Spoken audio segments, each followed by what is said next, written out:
Once in Scotland, a young man was so much in love with the lass that he did nothing but think of her night and day. At last, he had the courage to offer her his heart and ask it for hers in return. But she didn't share the same feeling, as it can happen. She sweetly smiled at him and then ran off. The young man was left feeling sad and defeated. The young man was filled with embarrassment.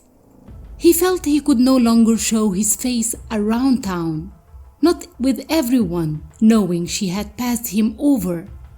He couldn't even fish anymore with his friends at the shore, for he was too full of shame. So with a heavy heart, he gathered his nets, got inside his boat and sailed off to a desert island. He built himself a hut and every morning, very early, sailed to sea.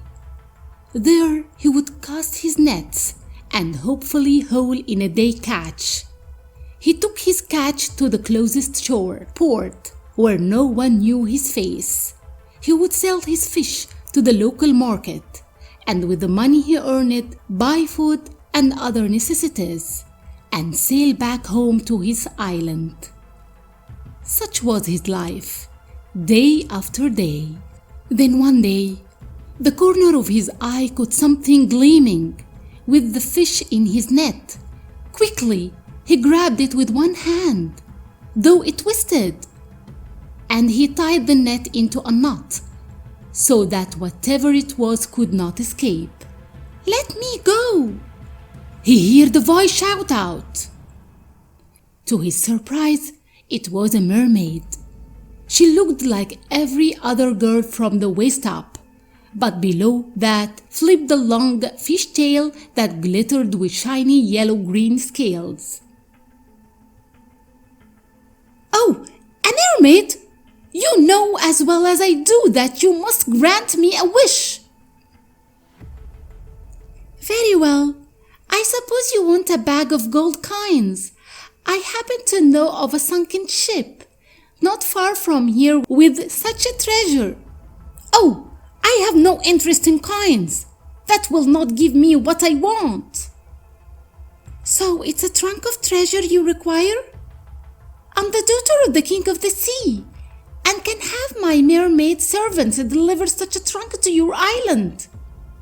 If you know enough about me to know about my island, you know what it is I really want."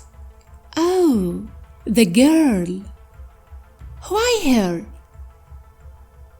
"Oh, you know why?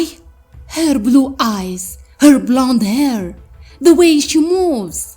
She is what I want most in all the world. If I can't have her, I want nothing else." "Ah, she is not so special. Of course I can grant you your wish of love, but you must realize it will take some time. Release me, and I will give you a magic ring.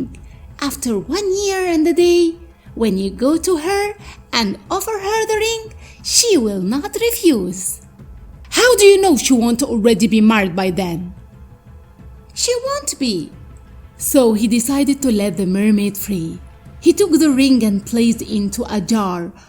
He decided to scratch the wood on the mantelpiece to keep track of every day that went by. One day not long after that, as he sailed back to his island, he saw what looked like a heap of seaweed. More curious still was then the seaweed moved, but a brown-haired girl whose dark hair lay in a heap around her. "Oh, what are you doing here on my island?" "Oh, it's not your island, just because you got here first. You are not the only one who had to go somewhere. My father has a new bride, not much older than myself. She's horrible and mean, and I fear she's going to do something terrible to me." "You can't stay here. You must go back and make it right with her." "It's not for you to tell me what to do. Besides, I can't go anywhere right now because the winds aren't right." "Tomorrow morning the winds will change." And my raft is broken. I will fix it. Stop it. I need to stay somewhere where I am alone and safe. So do I. You have plenty of room. You stay in your side of the island, and I will stay in mine. Besides, if I'm going to cook for myself, I may as well cook enough for two. Suit yourself, but I eat alone. The girl was true to her word.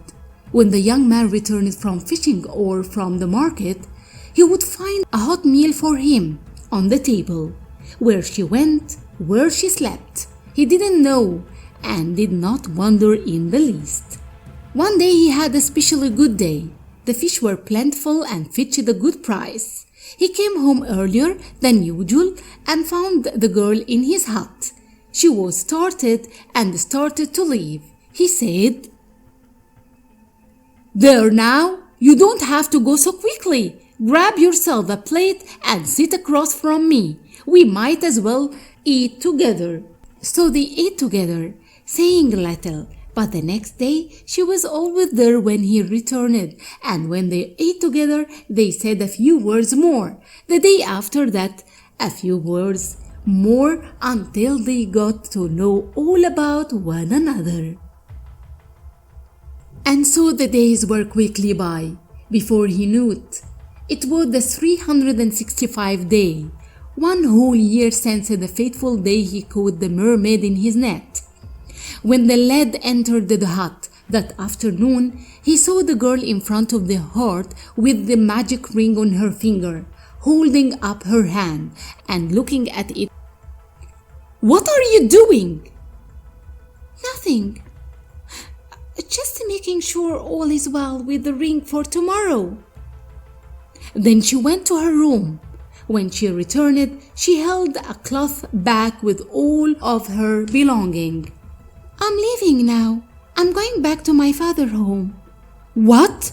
Aren't you worried how they will treat you?" "I will manage. I'm older now." "It's only been a year." "1 year is enough." "But the wines aren't right." "They will be soon." "But we never fix your raft. I will give you a ride in the boat." "I will fix the raft. I'd just as soon leave as I came, if that's all right with you."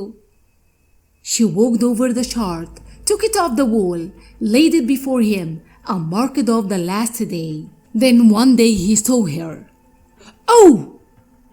I didn't expect to see you here." "Well, here I am. So did you find the love of your life?" "Yes, I did. I mean, now I have." "And she will have you. You tell me." "Well, she might. How about if you and the girl give it a bit of time to be sure?" And they smiled at each other. They took their time. That they did. The young man found a place not far from hers and went fishing each day. At night they had dinner. They talked and talked. Each day they felt more sure than the day before. And so the two were wed, and a fine wedding it was, with all the family and friends that the girl and boy thought had been cross with them, but who were no longer angry, if they had ever been angry at all. And so the young man and his brown-haired girl lived happily for the rest of their days.